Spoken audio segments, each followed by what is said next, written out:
Welcome all. It's draft night again on Primetime Mock, the show where we bring you a different industry draft with special guests from all over the fantasy community every single week. I'm the host of this draft party, Mark Chu, and you can find me on Twitter at Primetime Mock. Then head on over to YouTube and subscribe to the Primetime Mock channel. We've got a great show for you tonight. Ready to dive in? Let's meet some of our guests. First up, we've got the graphic designer for Real Deal Fantasy and Triple Play Fantasy, Z2, Tobe Zientek. What's up, Z2? Hey, how's it going? Happy to have you, man. What you been up to? Chilling, making graphics. I hear you. Watching sports, baseball. I love it. I just want to shout out real quick. Y'all can find me on Twitter, but I want to shout out JBK Custom Designs. It's you can follow them on Instagram or Facebook, and it's custom like fire tables or cornhole boards or other wood products. It's one of my good friends from back home, and he's started up this business for his daughters eventually in the future. That's really cool, man. I like that. I need to get myself on a custom table. I need some money to blow to get on the custom table. I need my refund back or something like that. So maybe that's what I'm going to be spending on next time. All right, next up from BallBlast Football, and he's all over Triple Play Fantasy as well. And where else are you, Alex? Alex Matteo. Hey, Mark. Appreciate you having me on. Mostly BallBlast and Triple Plays where you can find my written work. Doing a little bit of baseball over Triple Play, but all my fantasy stuff you can find with BallBlast. Excellent, excellent. You ready for this QB draft tonight, Alex? I am more than ready. I'm just waiting to get on the clock. Drew, you're about to auto pick, my friend. Yeah, Drew, get on it. It's okay. We don't have a. Oh, there we go. He's good. Yeah, I got it right. I was getting into the intros. All right. Next up, we got from BallBlast Football again, and drinking and talking fantasy football. We've got Jake Trowbridge. How's it going, Jake? Just damn swell now that we're getting ready to do this QB mock draft. I'm pretty excited for this. Yeah, what you drinking, Jake? I've got myself a tasty little tropical IPA from Bent Paddle in Duluth, Minnesota. It's got some coconut and pineapple. I'm not like a huge IPA guy, so I like something that cuts through all of that. I need that citrus in juice somewhere. Those juicy IPAs, that's what you're looking for. That's right. That's exactly right. Yeah. I used to be an IPA guy, and then those juicy came out. I was like, what have I been drinking this whole time? What have I been doing to my tongue all along? I didn't have to sacrifice it this way. Or just your mouth to just be so just dry from having one of them, right? Absolutely. This is a much better call. That's right. That's right. Okay. Next up, we've got from the Practice Squad podcast and a writer for Going for Two, Chris Moshinskie. Chris, how you doing? I'm doing good, Mark. Thanks for having me, and thanks for not butchering my name. I appreciate it. I try my best. I'm a music teacher, so I got to get the diction right, man. It's always about that. You are true professional. I don't know about that, but we'll see how that turns out, I guess, later on down the road. I see you're up there in Scranton, PA, not too far from where I am in Allentown. Oh, nice. Yeah, we'll have to make a night at the casino or something down here. I'm down, man. I'm down anytime. Yeah. All right. Next up, we've got from FantasyPros and Pro Football Network, Andrew Hall. Andrew, how are you, man? Doing great, Mark. Thanks for having me. Glad to be here. It's great to have you. I mean, every week I'm always so impressed with myself to realize that I've got like 6 to 8 people who are just way smarter than me at this, able to go into a draft room. So are they coming in next? What's happening? What is this? Are we done? Oh, okay. All right. You don't have to take the compliment, but I'm going to give it out anyway. All right. Next up from the Familia Fantasy Football podcast. He's a former publications director for the LA Dodgers and a writer for the LA Daily News sports column. Please welcome Jorge Martin. Jorge, what's going on? Oh, bienvenidos. Thank you, guys. Thank you. Saludos, everybody. No, this is great. Thank you so much for having me. Mark, I'll tell you one thing. I'm a big Billy Joel fan. So is he still allowed in Allentown after that song? He can't perform here. That's for sure. Like he's definitely loved, but I don't even think anybody remembers who Billy Joel is around here, unfortunately. Oh man, so I hope I'm not. I hope I'm not making this. First of all, I love Billy Joel, so I'm not trying to hit, knock Billy Joel. I loved his music growing up when I was a kid. I'm a music geek, a music teacher, and I always loved singer-songwriters like Billy Joel's.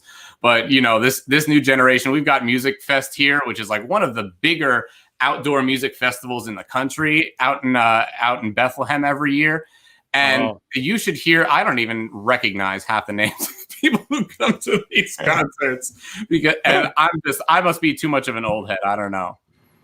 Oh, well, I'm a big fan, seen him a bunch of times. And Mark, I couldn't help, one of the things I do, part of our Familia FFB podcast is, we throw out some Spanglish here and there. And I do like to anoint people with Spanish sounding names. So if you don't mind, from time to time, if I call you Marco Zapato,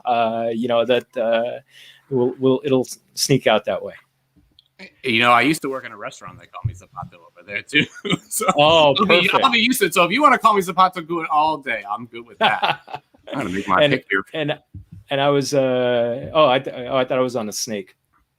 Oh no, we're going linear. I wanted to make sure that we get everybody sort of like equally out, just sort of making these picks. We're looking for a consensus, but that's good. No worries there. All right, and finally he's a writer for Real Deal Fantasy and Club Fantasy. Please welcome Andrew Metcalfe. Andrew, what's going on? Doing awesome, man. I've been talking about Antonio Gibson and DeAndre Swift all day, so it's nice to get some quarterbacks.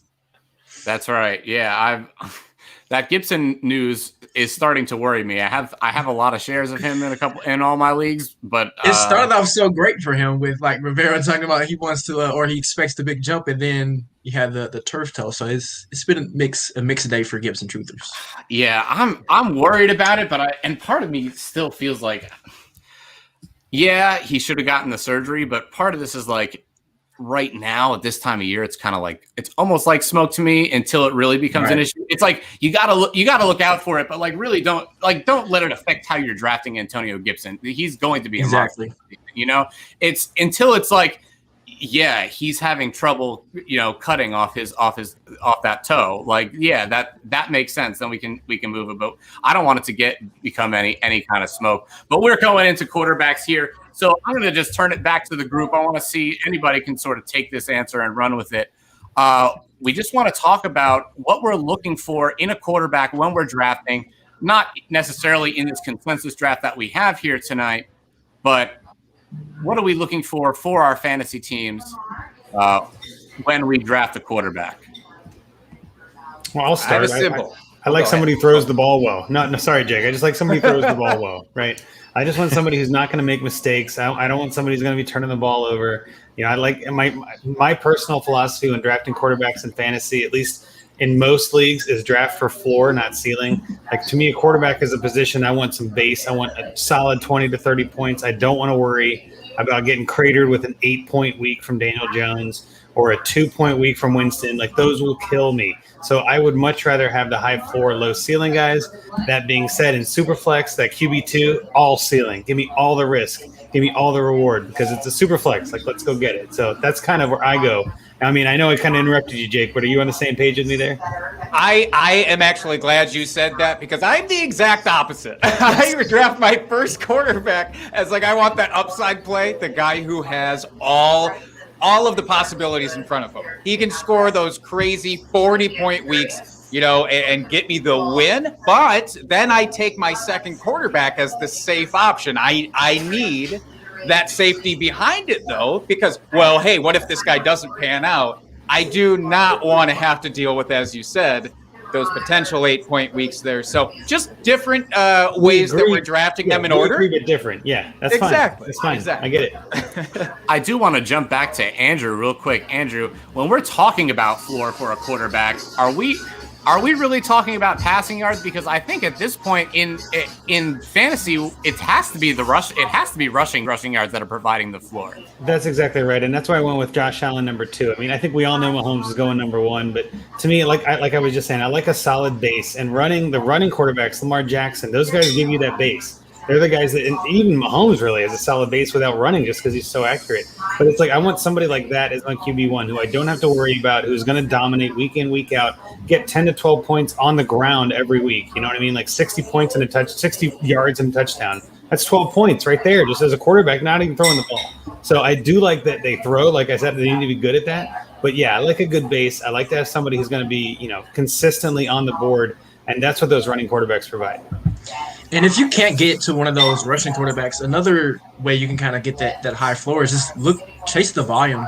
And it's really kind of two main ways you can get high volume: either a terrible defense or a combination of high pace of play. So I want quarterbacks that, will be doing a lot of shootouts, chasing points, and or just, again, like the fast pace of play, just having a lot of plays, just going after that volume. So it's kind of a way that you can chase a little bit of like a high floor and a high ceiling if you just got somebody that's throwing, 45, 50 times every week. Yeah, and that's why I took Burrow with the second one in this draft to kind of jump ahead. Like Burrow, I think they're going to be like 40 throws a game for Burrow, 40 passes. I think is an easy idea. So I'm right there with you. Yeah, volume is huge. Yeah, volume is definitely key for your second QB. I agree with Jake. I'm swinging for the fences with my first QB. I want that guy who could put up close to 5,000 all-purpose yards, 35, 40 touchdowns. Then the second can be a guy like Cousins, who he's going to give you that 15 to 17 point floor. Might be a couple games where he goes off at 25, 30. Might get the dud, but with that ceiling from your QB1, it should balance it all out. So, Alex, I feel like you love my team, shouting out my Cousins in the second round pick, but I have like serious FOMO when it comes to quarterbacks and Superflex, where like I'm taking these, like Andrew said, high floor, but also high ceiling guys too. So I went Murray in the first round. I'm a big Kyler Murray fan. I think he has huge upside, but his floor, because he runs a ton, will provide those solid QB1 numbers. And yeah, I do like Cousins a lot. I prefer to have another running quarterback, as many as I possibly can. But Cousins, every year, he has solid numbers for fantasy every single season. That's safe 15, 16 points a week. I'll take that all day long. I do love the running quarterbacks so much. I mean, growing up for me, the classic pocket passers, Joe Montana's, those people, Dan Marino. Dan Marino's my all-time favorite quarterback. But those guys, I mean, yes, Tom Brady is still out there, and he was what? Quarterback 8 last year, and with throwing 40 TDs, you need that rushing upside. I think it was of the top 10 last year, I think 8 of them were kind of the Konami code that we'd love to find in our quarterback. Do that. I mean, I grabbed Rodgers with my first one, and I kind of threw a dart throw. I had like 3 guys I wanted to look at for number 2, and went Daniel Jones. So all you guys on the East Coast, you could tell me if I'm right or wrong. So because it's kind of far out for me out here in the West Coast.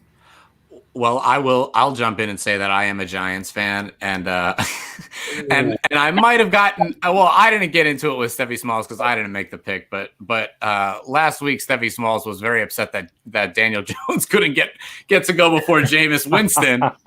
And I, as a Giants fan, really had to push back and say I think that he's going to be fine for this year, and we are doing a redraft mock, so I'm fine with Daniel Jones there. I think he's a QB2 with upside this year for sure, but I am definitely worried about Daniel Jones long term. I don't know if I think that he has a nice deep ball from time to time, but his turnovers are a problem, and it worries me that he's going to be one of those players like Andy Dalton that just like that he's going to look fine and he'll get you numbers and he'll fill up a stat sheet for you. But I worry that he's just, the turnovers are never going to make them a winning team, and that's just going to put them on a treadmill that they're not going to want to be on. And if they continue on that, I don't see Daniel Jones sticking around for that much. Well, it really, Daniel Jones, in my mind, relies a lot on how Galladay settles into that team, right? If Galladay goes in there and is a true wide receiver 1, it's Jones to the moon, right? That's what he's been missing this whole time, right? It's great. You're absolutely not wrong. If Galladay doesn't jive, or there's just drama, or it just doesn't fit, it's the exact opposite. Now Jones is looking at a really annoying Galladay who wants the ball, but he's forcing it in there and throwing turnovers the whole time. So I'm right there with you. I think that Galladay move raises the ceiling and lowers the floor for Daniel Jones, right? Where like it now makes him even riskier in a weird way. And I think adding a receiver like Galladay shouldn't do that, but it's just how it feels to me, right? The first week of the season will tell you everything you need to know in my mind about Daniel Jones. If he's connecting with Galladay, if he's hitting the groove and is running the ball, is doing fine, it's probably going to be a fine season for him and the Giants. But if he's struggling out of the gate, that's going to catch up to him, because I just think we've seen how the mental aspect can add up over the season for a quarterback like that. So it just makes me nervous to draft Daniel Jones. But to be honest, Jorge, your team is exactly what I'm talking about. Aaron Rodgers as your first quarterback, and then you go in for like, why not? Let's go for the ceiling with Daniel Jones, right? Like, why not? Let's do a good base and then risky on the second one. That's exactly what I'm talking about. So I completely love your picks there. And I did the same thing with James. Sorry. I'm gonna pause real quick here and just change the conversation for a quick second, because I do want to get to the very front of this draft real quick. Yeah. I usually rank in tiers. I don't really think about I don't always think about like pick by pick. I really like to think in tiers, because there is a lot of variance that happens in fantasy football, and I don't want to be attached to just one player at any given time. But I think that there's a really significant fall off after we get to the first 5 quarterbacks that went off the board. And for us, the order was Mahomes, Allen, Jackson, Prescott, and Murray. I think that Aaron Rodgers might be in that group. I think there are a few others that can sort of reach that, but I think those are the 5 that I'm really looking at to be the number 1 overall quarterback this year. Does anybody see anybody else that's in that group that maybe we're not targeting, that isn't in that top 5, or are we really set and solid on that top 5? And I think Z2, I want to hear from you first. Can you give me an answer on that? I mean, I think the top 5 are pretty close, even though Mahomes is consensus number 1. I think quarterback changes from year to year. I mean, the set top 5 is a set top 5, but I think anybody can push up into that top 5. Oh, sure. So I rank in tiers as well, just as you. But if I would have to rank them like right now, it'd be Mahomes, Allen, Murray, Jackson, Prescott as my top 5. Anybody else want to take a crack at that? Yeah, I was working on some projections this whole week, actually. And today I was doing my Chargers projections. And now I think for Herbert to be in the top 5, I think he certainly can be there. But I think he needs his playmakers to stay healthy. I never project assuming Eckler's going to miss 8 games or Mike Williams is only going to play 3. But I think if you have an Austin Eckler for 17 games, even maybe 14, 15, let's be realistic. Mike Williams for a good handful, with Keenan Allen. I think Herbert can go to the moon. I think he's got tons of potential, tons of guys that can catch the ball and make plays with it after they get it in their hands. So I think Herbert is going to crack that top 5 this year for sure. I agree. Yep. Might be my Eagles bias talking a little bit, but it's Jalen Hurts. The 4 games he started, he was QB3. Going to have a consistent offensive line. The Eagles went through 14 offensive lines in the first 14 games. They were rolling out the 8 of us as their receiving core last year. Miles Sanders missed time. Goddard missed time. Hurts missed time. It's literally impossible for that passing attack to not be any better. Oh, and looking for that Konami code, that's Jalen Hurts. He can realistically throw for 3,500 yards and have right around 1,000 yards, and that would be what it would take to get him into that top 3 to 4 range. First of all, Alex, I just want to say I am a dynamite slot receiver, so I'm a little bit perturbed that you would just assume all of us would be terrible out there. But no, the person who drafted Jalen Hurts here, I 100% agree. Yeah, I think it's a little bit more of a long shot than the top 5 that we were talking about previously. Absolutely. But out of the next class there, the next cluster who could jump into it, I see no reason that it couldn't be Jalen Hurts. I am nervous, though, that it's going to be top 5 or like bottom 5. The extremes of his season could be so drastic But again, I'm going for upside when I take my first pick, and then I fall back on somebody like old man Tom Brady just in case things don't work out with Hurts to hopefully take the edge off there. What I'll say too, I'll jump in with this. I think Hurts is a guy I like more in redraft than dynasty. Right, Hurts is a guy that I'm willing to trust this year, but beyond that, makes me a little nervous. Like you just said it, Jake. He could be. I don't want to say benched, but he could be looking at the end of the year like, well, we got to go to 22 and get another guy. I think redraft, I have no problem at all putting Hurts in there. Like, yeah, let's go ahead. Let's see what he's got. He's got the Konami code. He's got that option. I think getting him in the top 5, in my opinion, is going to take some injuries to those other guys. I just don't know if he's going to be a number 5 guy. But again, I don't want to jinx anything, so I'm not going to put any names out there. But if one of those other guys or 1 or 2 of those other guys goes down, yeah, Hurts can be number 5. I'm fine with that. I get the logic. This is a reminder for Alex to make his pick. Yeah, a lot of people are hung up on that. I think he timed out. Oh, no, there we go. Yeah. I think just a lot of people are hung up. It's cool, but real quick, it's cool if anybody times out. I have no problem with it. We can do it that way. We're letting this run, no problem, and we're gonna be done in an hour, no problem. But the way I normally do it is we have a few extra people from Twitter or wherever that join the draft, and we have people come in, and if there's ever a timeout situation, I like to let one of my guests come in and make a pick. And we have situations where Matt Waldman gets sniped by sniped by Shane Barrett, or things like that. So we like to let that fun kind of thing go on. So if Alex, you do that again, I'm going to let somebody take your quarterback. All right. Hey, that's fair. That's fair. All right. Let's see. We were talking about Jalen Hurts, and I actually think that we were talking a few minutes ago about Daniel Jones, and I think both of them are in very similar situations. Not that I don't think Hurts shouldn't be going ahead. He definitely should. But they both have souped up wide receiver cores based on compared to what they had last year. And I think that both of them are kind of like, this is a make or break year for them. And I don't necessarily think that Daniel Jones or Jalen Hurts might have one might have a better season than the other. But if you're taking Jalen Hurts that high as like your having him at quarterback 10 or whatever in the 8th, 10th round is fine. But if you're taking him there, what's to stop you from taking Daniel Jones in that same range? Because I think that ultimately they have similar skill sets. They both have that rushing ability. They both have are have that Konami code you're looking for. They both have talented wide receiver group behind them, and maybe you might be looking for a little bit more from Daniel Jones because he's been in the league a little longer. But I actually think that the range of outcomes for them is very similar when I look at it, 1-to-1. Honestly, my answer there comes down to Saquon Barkley.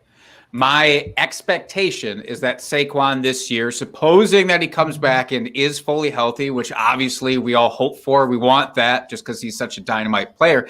But I think if he comes back and is that, I don't think there is as much of a need for Daniel Jones to be the runner as there is for Jalen Hurts. Nothing against Miles Sanders per se, but he ain't Saquon Barkley. And so it really does come down to that for me, with the touchdown upside that Jalen Hurts has with his feet. I think is going to be much bigger benefit than what Daniel Jones does. Yeah, like you said, Jake, with Saquon Barkley is a huge factor for Daniel Jones in that passing game. I think if you're deciding, I think they're going to be drafted around the same area, these two. It's which supporting cast do you trust more? Andrew pointed out, do we think Golladay is going to be a benefit to this team? Devonta Smith with Philadelphia, is he going to help Jalen Reagor in his second year? Will he have a better sophomore season than he did last year? It's just who you trust, and I like Hurts a little bit more with his legs. Hopefully, he won't trip over the 20-yard line for open touchdowns. But I do think I think I would trust Hurts a little bit more right now than Daniel Jones. Maybe because I'm a little bit hurt in redraft last year. I took Daniel Jones and he was a little disappointing for me. So I'm a little bit hurt still. But they are very close. But I think you got to trust the Eagles supporting cast a little bit more right now. It's just so strange that he played 14 games and scored 11 touchdowns. Like, how do you not even accidentally score a touchdown a week? Right. So, just got 9 in 4 starts. So he's fine in the end zone. He could have a Kyler Murray of this year rushing season where he has like 700-800 yards, but somehow finds the end zone 11 times, which would then give him that potential for that top 5. Yeah, he's a baller. I mean, let's also keep in mind he's got that powerlifting background, so they might be apt to just say, hey, give him the short yardage stuff here and there, which isn't going to be great for Miles Sanders, but hey, you know what, we'll take it. Hurts definitely has that big upside. I don't know if I put him and Daniel Jones in the same in the same tier so much. I think there is the upside. Daniel Jones with the running, and so many people are looking for him to be Josh Allen, this year's Josh Allen.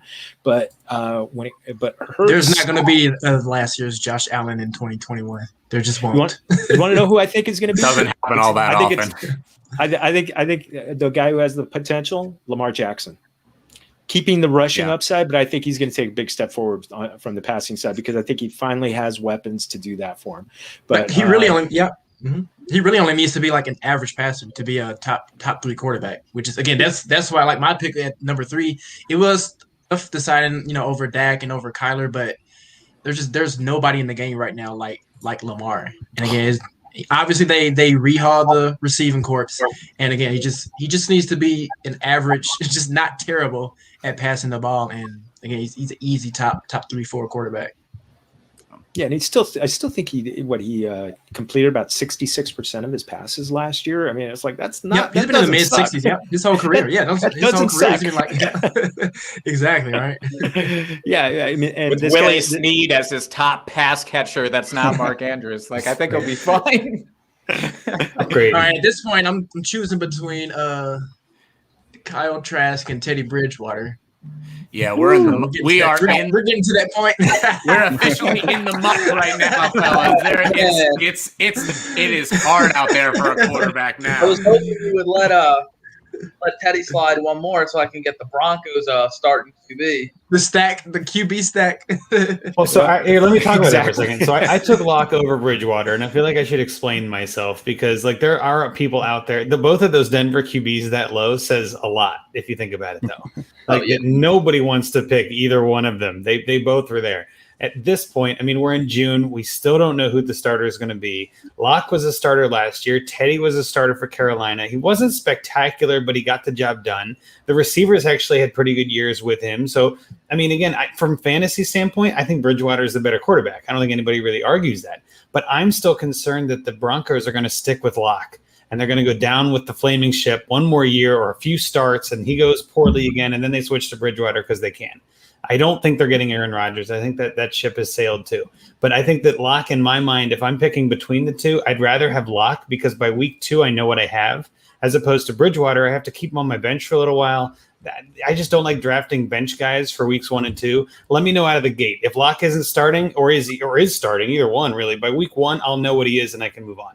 So that was my thought process. I just want to make sure that I'm not saying Locke is better than Bridgewater. I'm just saying if this is a fantasy draft that I'm having to pick, and I kind of was, I was like, I guess give me Locke because at least I'll know what I'm getting into, right? And we don't know what the preseason is going to be. It could be, honestly, like this could be Locke's career season for all we know, right? His ceiling isn't exactly high, but it's probably QB2 area. And I don't know. That's not terrible in this late round of where we are. Like, I don't know. And it should not be overstated that these are picks 33 and 34, 34 and 35. Yeah, so there you go. So, but again, Mac Jones went ahead of him. You know what I mean? Like that says a lot. He's not even starting probably, but again, I don't know. Garoppolo went ahead of him. It's saying I'd rather take a couple backups before these guys. Right. Taysom Hill went, right? Like, yeah, who knows what we're getting into here? This is a fun territory. Did you guys know there's a player called Tom Flacco? I just found that out just now. Looking down this board here. I will say the options for whoever is the quarterback in Denver there does have plenty of prime pass catchers there to take advantage of. So just based on that, like you could be getting a crazy steal. And I just want to sense the room here. If I'm zero QB, I might take both. I might take both of those guys at the very end of my draft if I really want to just boot it. and see what happens. There are leagues hate where I that. had one or the other and traded for the other because I was like, well, I don't know, I'll figure it out, right? And those are not good teams, don't get me wrong, but it's like, well, might as well, at least I'll figure that one out. So I'm right there with you. And I just want to piggyback on something there too, Jake, though, that I'm almost the flip side of what your argument is. I'm a little nervous for those receivers, right? If their quarterback is Drew Lock and Teddy Bridgewater and there's a transition in the middle of the season, Sutton, Judy, Fant, all kind of worry me a little this year. I mean, Judy was the guy last year without Sutton, but did he really dominate? I mean, nobody's talking about him this year as a wide receiver one. He could be, but those guys aren't going to do it, I don't think. So I don't know, that whole team I'm just avoiding at this point. I'm just not a fan. The one thing about Judy, he was like top 5 in unrealized air yards, which was a shame. 26 incompletions that were at the fault of the quarterback. This was per PFF. And then another 12 drops over the course of the season. So that's just at the minimum 40 balls that he should have realistically had. Obviously, some of them, like it's a bad throw, like because the pocket's being pressured. You can realistically cut that in half.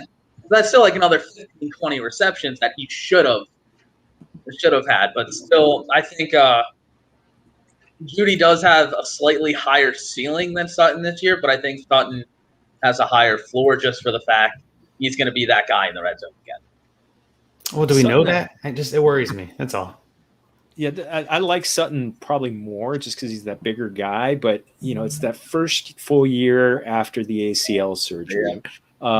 And one of the people that I like and respect in this industry and who Jake did a great imitation of earlier in today, Edwin Porras, that was really funny. That cracked me up, and it was pretty spot on. But one of the things that he pointed out, I did an interview with him not long ago, and it's that second year. So the second full year is when the return to play on a lot of these guys on the ACL surgery. So I kind of and Judy, one of the things about Judy, he dropped a lot of balls last year, and you hear so much about guys who are dropping the balls, they're getting those it's because they're getting those chances, and maybe they turn it around. Devontae Adams dropped a bunch of balls his first couple years in the season, so in the league. So.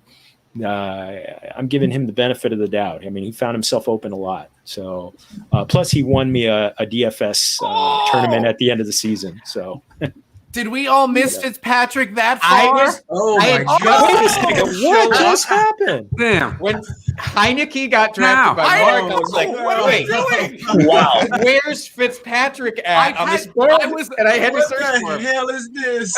Yeah, what was his ADP? I scrolled this whole list. Cancel the It was show. 999. Cancel the show. It's Yeah, we got to start all over. You had to type in the Guys, we have to start this whole thing. search for him.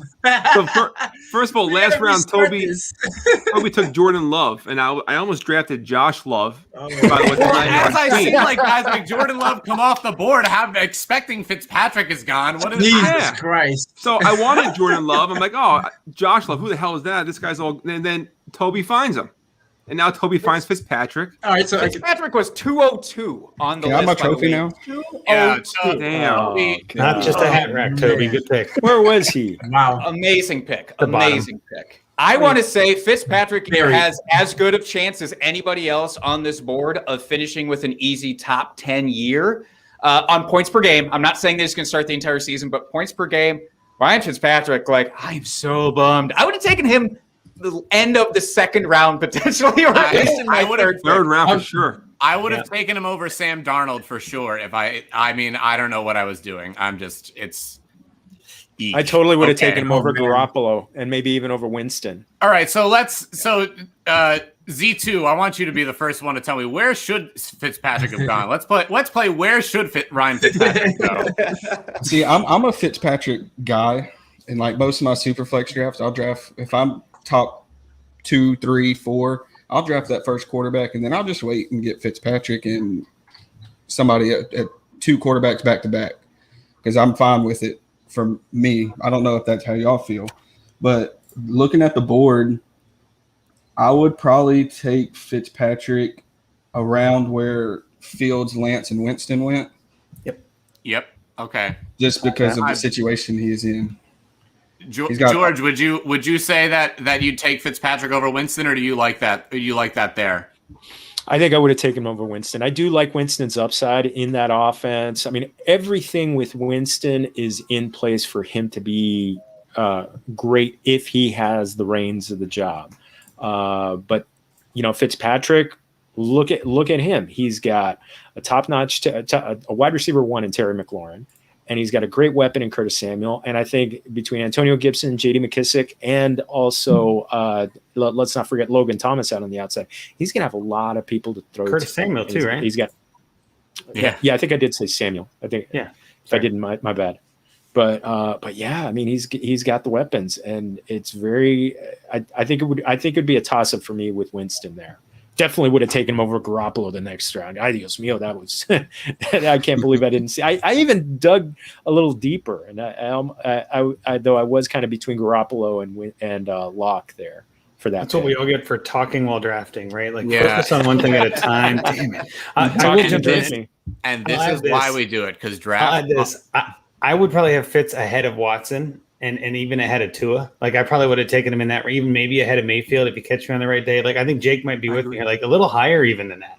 You know what I mean? Like, I think Fitz is one of those guys, especially in redraft. He could be a QB1 by the end of the season in points per game or even total points, depending on if he plays all of them. But he could be a QB1 at the end of the season, and not a single person would go, I didn't see that coming. Everybody's going to say, God, I wish I would have drafted him. Because nobody's shocked that he does this anymore. He does it everywhere he goes. And like Jorge was saying, he's got so many weapons. Like, I don't know. It just seems like a no-brainer. So, we kind of dropped the ball on now. And sorry to ruin your draft here, but it's just man, that ruined the ADP, right? But no, I think Fitz is a perfect guy for redraft.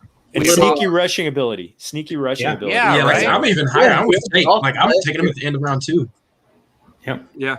Well, here's what I do want to clarify. Like, for this mock, I absolutely would have done it. In your actual drafts out there, you do not have to do that because there's no chance.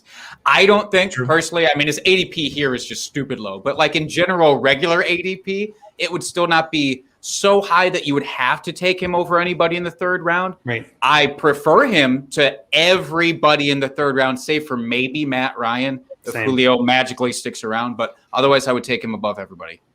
Yep. Yeah, I guess that's kind of where I was going too. So you're right. Technically, you wouldn't have to draft him that early, but yeah, looking at the board, I probably would kind of have him right where Danny Dimes and Carson Wentz is, because Washington they were top 10 as far as I talked about volume before. They were a top 10 as far as pace of play and plays run. You just didn't really realize it because they had guys like Alex Smith and Heineke running the office, but somebody Fitz slinging the ball, being top 10 in plays run. Yeah, it's an easy quarterback. I want to jump just on a weird pivot. I like Heineke too, though. Right, Fitz we saw it last year. Right, Fitz is the kind of guy that doesn't mind airing it out. I'm not sure if Ron Rivera is the type of coach that will let a guy do that for 6 weeks if they're 1-5. You know what I mean? Like, I could totally see them being like, you know what? Let's let the old man sit on the bench and carry the clipboard. Let's let Heineke see what we got in Heineke. We're done for the year. Let's see if he's our guy. So I don't mind in Superflex leagues, especially going out and getting a guy like Taylor Heineke. You might be able to get him for like a second-round pick right now or something crazy, even less, depending on your league and who's got him. But I mean, he's one of those guys that I think, again, like we were hitting on all the high notes of how good Washington's going to be. Heineke could be the starter in the middle of the season and start dominating on a points per game basis. He actually did well in the playoffs last year. And he's somebody that I think a lot of people that went 0 QB or had injuries or, one of those players that just sort of showed up out of nowhere saved some seasons for some people. So I don't know. I feel like it maybe not quite saved because by that point the season was over, but you get what I mean. Like, he was an entertaining guy to watch. And I think in fantasy, you got to have the depth in there. So I don't mind him. And you've got to build in that Fitzpatrick is just naturally going to have like 3 or 4 games that he's going to end up not being the starter because he threw the game away the week before. So, you could get a few games out of Heineke. That's for sure. I think he's a target for me in a dynasty league where I'm hurting real bad at quarterback, guys. So we're gonna go through everybody's draft real quick. I'm gonna try and do this. We're gonna try and do this as fast as we can so we can get everybody out of here without too much time. But I'm gonna start off Patrick Mahomes. I don't really have to say much more than that. He does have the rushing ability. He's got one of the best offenses in the league. We're done there. I went with Russell Wilson in the second round. I really do like Russell Wilson a lot. I know that they're a run-heavy team, but they also did just draft Dwayne Eskridge. They do have 2 really great receivers there. And ultimately, Russell Wilson is always going to be with Russell Wilson as your quarterback. You're always going to either be either a mediocre team to a good team or great team, because he is a great quarterback, and he will be in the game. He'll keep you in the game. He'll always have that ability to win you weeks, because he'll have those big play abilities. DK Metcalfe, Tyler Lockett, hopefully maybe a little Dwayne Ashbridge, and sneaky enough, Gerald Everett. I think that's a great pickup for him. Russ does love his tight end. They ended up using that 1 year Jimmy Graham year. Ended up being the goal line back was jump balls to Jimmy Graham. So I think that Russell would be happy to have an athletic guy like Gerald Everett there to throw touchdown passes to, and ultimately passing touchdowns, not necessarily passing yards, are what get us those fantasy points. So I really like him there. Carson Wentz, I talked a lot about him last week. I like him a lot. I like the Colts a lot this year. I like Sam Darnold. I like having him there, in that, where is he? 33, I think, is that pick right there. He's the 33rd quarterback off the board, but he's in part of a Carolina offense with a lot of good pass catchers. And I want to see if he has another shot under someone that's not Adam Gase, hopefully. And then Mac Jones. Who knows if Cam Newton is the starter outright with the pick at 15? That's pretty good value there for me as my fifth quarterback. And then finally, I ended up with Taylor Heineke because, again, Fitzpatrick, 3 or 4 games, who knows? You might get a few from him, and if he's good enough, he did perform the best against Tom Brady probably in the whole playoffs last year. So maybe he's got a little something left. Maybe he's one of those journeymen who just needed a little while to get acclimated to the league, and maybe you get some upside there as a 6th quarterback. I will take that any day. Andrew, give me your draft. Sure, yeah. So I will be honest, you sniped me on a few of these, so well done.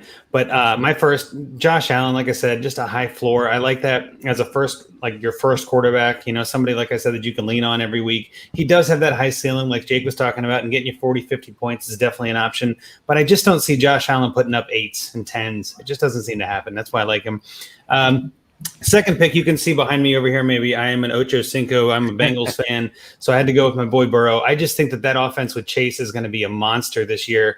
I think their defense, our defense, if you want to be in that type of frame, the Bengals defense needs some help still. They added some pieces, but their defense is still going to get walked on. That helps the offense. That increases the volume. There's 100 targets that are missing from A.J. Green that are going to slide right into Chase or spreading around. And I don't think Burrow is going to miss a beat. I think he's coming in. He wants to dominate. He wants to play. So, yeah, give me Burrow. Matt Ryan, with or without Julio, I like Matt Ryan. He's a stone-cold beast, right? Matty Ice will get it done. Adding Pitts, I think, helps that offense. Matt Ryan's a terrific QB3 if you can get lucky enough to get that. Next up, I picked Jared Goff with my 4th pick.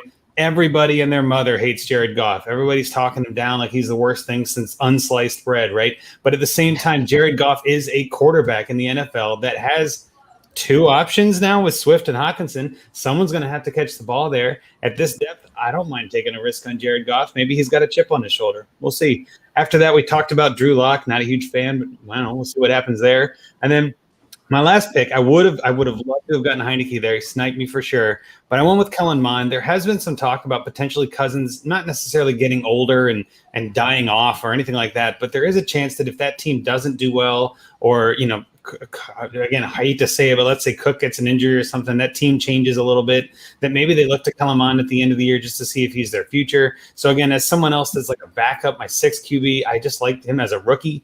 I don't know. Come on, join the squad. I didn't know Fitzpatrick was available. Otherwise, he would have been on my team. So good job on that one. But that's my 6. I don't hate it. I think it's pretty good at the top. It gets real light at the end.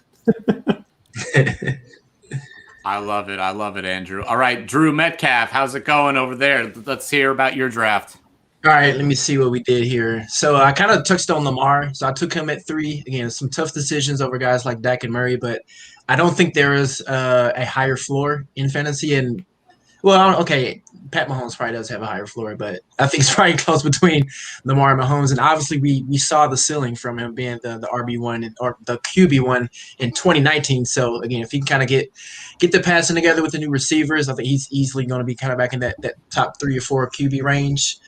Stafford, I really like this pick. So I am a Rams fan, so you might call me a homer a little bit, but I think we're going to see that Rams offense go back to the days where we saw the Wonder Boy McVay kind of coming out, and when Goff was like a top 8 or 9 quarterback.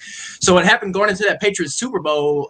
Bill Belichick kind of put the blueprint out on how to beat us, and Goff, like he's a solid quarterback, but he didn't have the capabilities to really take it to the next level, or at least not the way that McVay wanted to run the offense. So, and also for some reason last year his deep ball just completely fell off the cliff.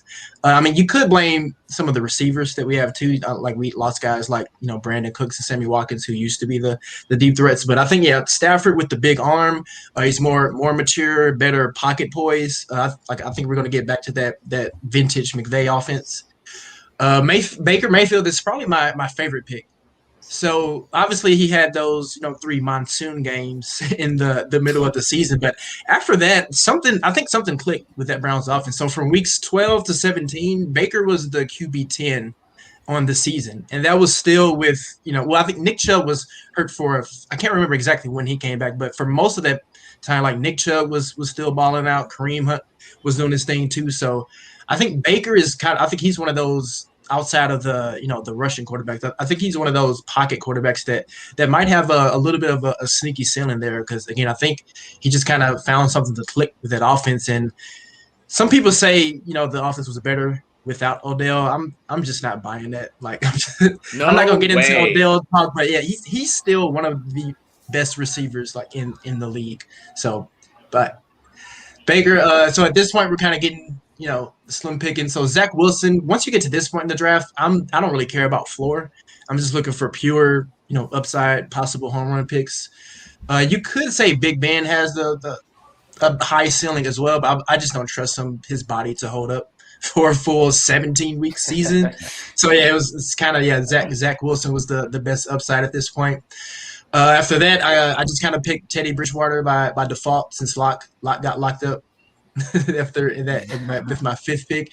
And after that, my final pick was Jamie Newman, the Jalen Hurts handcuff. So if the Hurts experiment goes wrong, Newman might be able to step in and make some noise.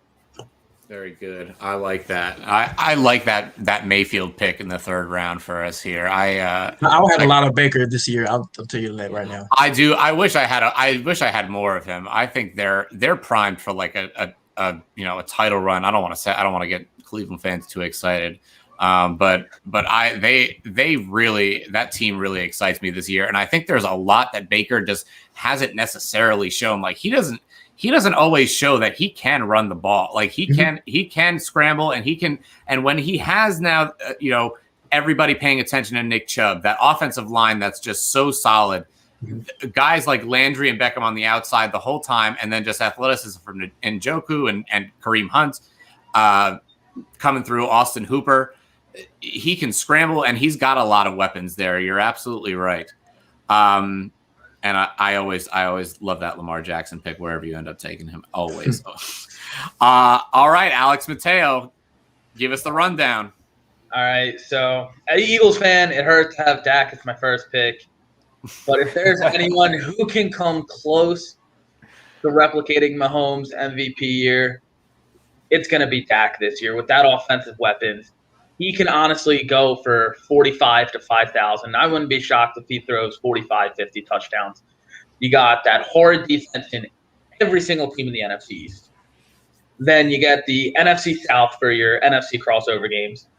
Going to be shootouts and all of them. And then not to mention the AFC crossover, you get the AFC West. So it's going to be shootouts against Mahomes and Herbert. Denver, who knows how that defense is actually going to look this year. And then you got the Raiders, who are just going to Raider.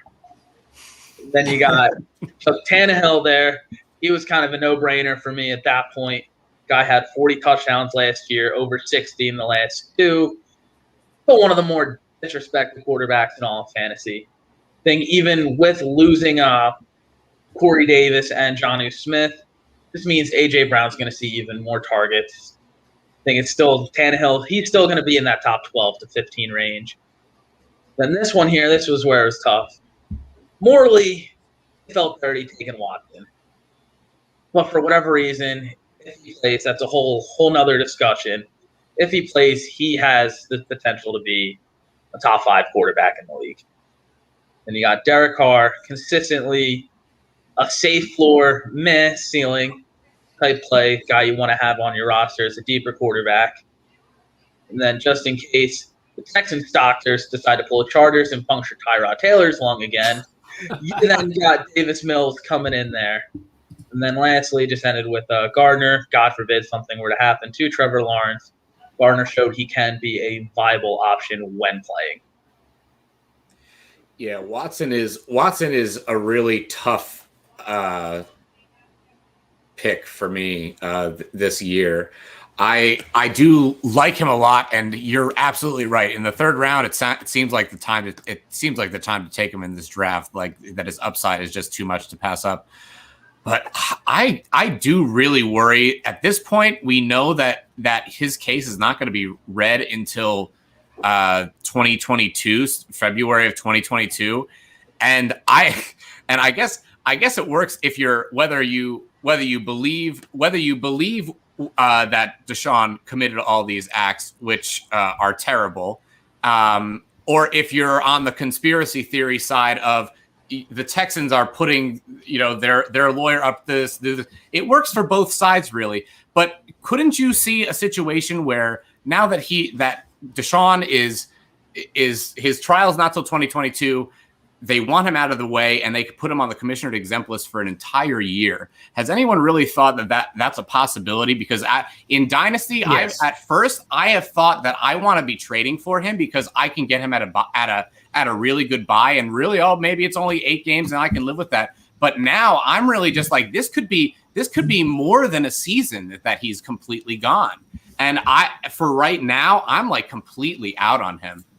I'm with you 100%. Yeah, if redraft, I'm not drafting Watson. It's too risky. That at any minute, Goodell could decide, nope, you're on the exempt list, right? Like week 2, something happens, or some testimony comes out, or a new person comes forward. No thanks, I can't risk it. I mean, maybe as a QB3 in this kind of exercise here, right? As like a triple backup, sure, why not? Take a flyer, because if he plays, he'll be great.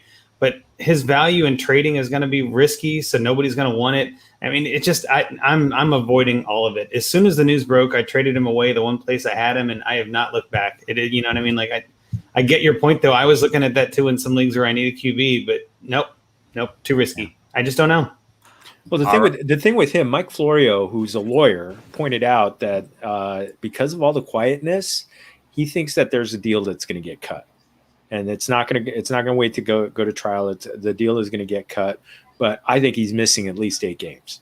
I think it's a minimum of 8 games that he's going to be that he's going to be suspended. And and you're talking about redraft. That's that's what 2/3 of your season. Considering. So no. Well, that's more than half of the regular season. If playoffs start week 14.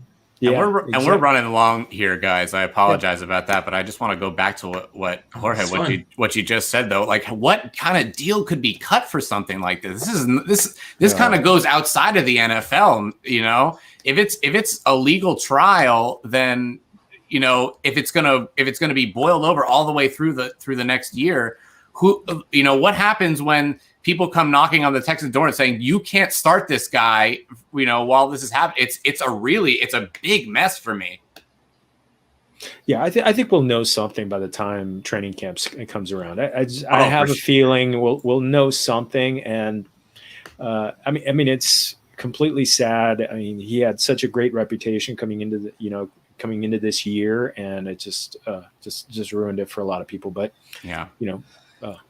let's move on. Yeah. All right. We're moving on. Let's finish up the rest of this draft. Okay. We're going to go to Chris Moshinskie. Go ahead and give us your draft at 105. Yeah. So 105, I went with my my guy, Kyler Murray. Just a fan of his. Like how he plays. Just goes balls out every game. You know what I mean? He's so high ceiling, very high floor. You can't go wrong. Hopefully, knock on wood, with Kyler Murray there at the 1-5. Second round, like I mentioned before, a safe, a high floor kind of guy too, but I think he has a pretty decent ceiling. In Kirk Cousins, finished QB1 2 of the last 3 years, so I mean that's pretty safe. I'm not concerned about killing him on this year in redraft. I think Cousins is going to be fine, so I'm okay with that pick. Third round, as a Jets fan, I had to say, but I don't like really taking Tua. But similar to Andrew with the Bengals, I think Tua has a chance to have a pretty decent floor this year.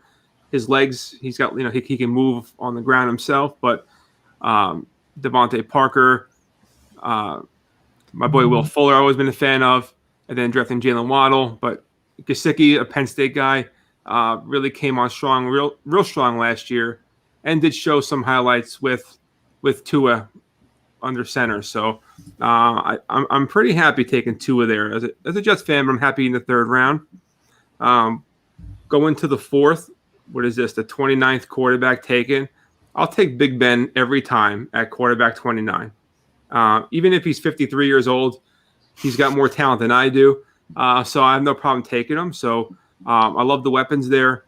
Najee Harris is going to open up the passing game even more. They haven't had one since Bell left and sat out a year. So I think Big Ben at this point in a draft is very solid, a very solid pick, and I'm happy with it. In the fifth round, I know Alex took Davis Mills, and I really wanted Jordan Love. I can only find Josh Love, but Tyrod Taylor, he's a safe quarterback. We don't know what's going on with Houston. We just talked about it. So who knows who's playing week one, who's playing the whole season. Mills was their first draft pick last year. Took a quarterback. They just got Jeff Driscoll. Like, they're just adding every quarterback they can find to come into Houston and figure it out. So I think Tyrod Taylor, if he does play, another guy that can run, decent floor there. And then going into the last round, Andy Dalton, because who else am I going to take?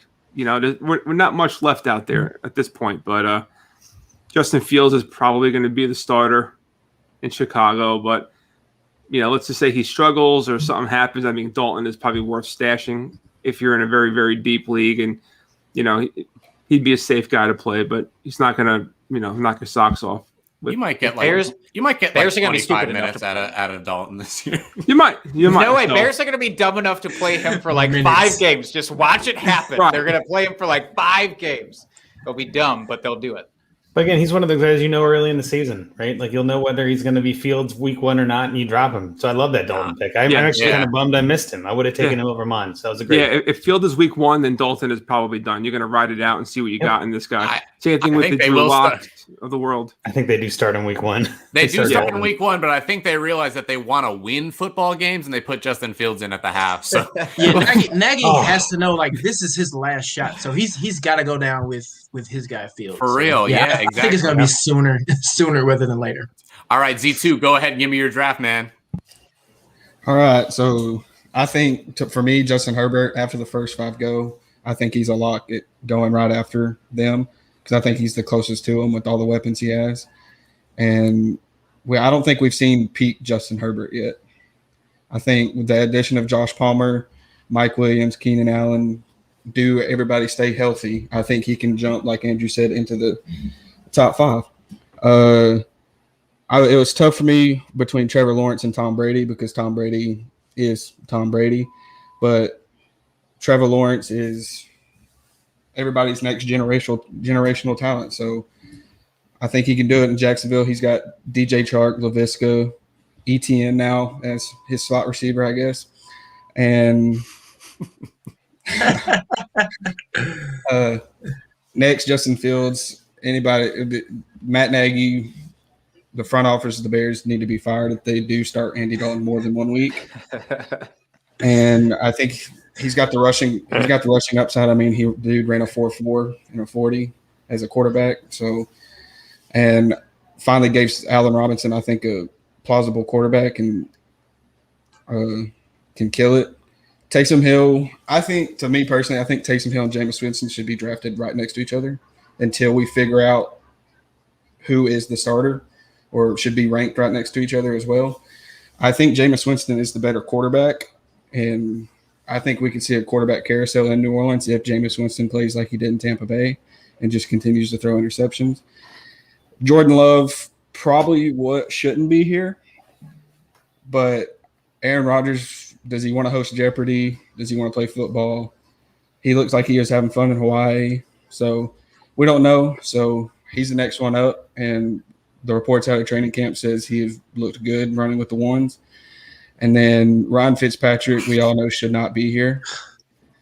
You automatically win. Yeah. You win. Indeed. Out of 48 picks, and I picked him at pick 46, something went wrong. Z2 is top nerd tonight. Well, I'll say this: I hate Taysom Hill, but you had the best draft because of that right there. Like that's just well done. Easy, right? That is crazy. All right, Jake, go ahead. Give me your draft. All right, so we started off with Jalen Hurts. I already talked about him ad nauseum. His ceiling is the moon. His floor is the floor of a volcano. It could be awful and disastrous. I am banking on the moon more than the volcano, so Hurts is my pick there. But Tom Brady, and I like that this was mentioned about the battle between Lawrence and Brady, because I was very happy that you chose Lawrence only for the fact that I love Tom Brady, and I hate Tom Brady. I am the most anti-Tom Brady person you might ever find. But the dude threw for 40 touchdowns and a gaggle of yards last year. And it was his first season with an actual new coach and a new team. And he managed to do that anyways. I think Bruce Arians just unlocked something in him that I'm excited about for as long as it's going to last. Whether it lasts the entire season, I don't know. I'm expecting touchdown regression, but I think it's balanced out enough by him getting acclimated to the system here, because he acknowledged it was a little rough to learn at the start there. So once he sunk in, of course, it was great. I'm all about that. Trey Lance, Couple times is so much more fun. Yeah, true. Now Trey Lance, I actually think he has the best shot to finish as the highest quarterback rookie this year. I think with his rushing floor, presuming that he gets to start the entire year, which I think he does. I'm not worried about Jimmy Garoppolo at all this year. I think Trey Lance, maybe he doesn't start the first game, but he starts the second game. And then somebody who's able to rush for 1,100 yards in college in a season, that translating in a Shanahan offense, I'm very excited about. I of course, we're talking about weapons here. I actually think San Francisco is 3 on the overall list of pass catching weapons in the league right now, behind Dallas and behind Tampa Bay. So give me that for a rookie quarterback with that kind of coaching all damn day. Now, Cam Newton, I took next. I felt pressured. I thought about Jordan Love. As a Packer fan, I didn't want that bad juju following this draft. I'm holding out hope for Aaron Rodgers, so I couldn't do it to myself. I went Cam. I actually do think there's a very good chance that we see a lot of Cam this season still. I don't know that they give up on him entirely. Yeah, he looked like a disaster last year, but look, he did get COVID. He was battling with all of that. Again, new offense, being a little rusty. I'm willing to give him one more shot, especially this late in a draft. And the touchdown rushing upside with that dude is crazy. So if he falls in for another 10 rushing touchdowns, I'll be very happy. Sam Ehlinger, I'll just be honest. I'm waiting for Carson Wentz to get injured again. I don't want it. I'm just almost anticipating it. And Edwin would be so disappointed in me saying this because injury prone is not a thing. But I'm nervous for Carson Wentz. So, yes, if I knew about Fitzpatrick, obviously I wouldn't have taken Ehlinger. And then Joe Flacco, I'm just handcuffing my high upside, really low floor quarterback from round 1 here. Shout out to Lindsay, okay? Yes, absolutely. She would approve of that pick. All right, Jorge, go ahead and give us our last draft. Well, I'm thankful to Jake for, as a Packer fan, for letting me have Aaron Rodgers. I was really flipping the coin between him and Russell Wilson there, and I just really just took Rodgers. I don't think he gets back to 48 touchdowns this year, but I could still see him being 35 to 40. maybe sneaking in a few here and there. He's still, I mean, he's still as good as any quarterback out there, not named Mahomes, and maybe even, you know, on certain days as good as Mahomes. So, and I think he'll be more consistent. What Wilson did at the end of the season just kind of worried me a little bit. Daniel Jones, he's my dart throw. I really was kind of hoping Tom Brady was going to fall to me. I almost went to Carson Wentz there just because I really love the whole setup there with the weapons and the line. Daniel Jones, I think this is, you know, somebody mentioned it earlier. This is his prove it year. He is, if he's going to blow up, I want to have him. I'm going to have him a lot of teams as my second quarterback, as that guy that I want to take a chance on. I love the rushing upside with him. Jameis Winston may be another guy that if he has the job, if it's clear that by the time redraft season comes along that he's the guy, I'm gonna take a chance. If I'm not taking Daniel Jones, I'm grabbing him because I think I mentioned it a little bit earlier. The setup with Peyton calling the plays, he's got Michael Thomas. He's got, you know, he's got great weapons. He's got a line. He's got Kamara in the backfield. I think I don't think he'll be running in any touchdowns. He does have a little bit of rushing upside, but I think any running plays are going to come down to Taysom Hill kind of doing his gadget thing. But still, I think this is a guy who only 2 years ago threw 33 touchdowns. I'll leave out the part about the 30 interceptions. We'll talk about the, you know, the positivity. With pick 30, those are good for fantasy. The touchdowns are good for fantasy. Last I checked. 32. I was kind of between Garoppolo and Drew Lock there. I just kind of I went with the weapons. I like the weapons of Kittle, Samuel, Ayuk, and the running backs and the great offensive line.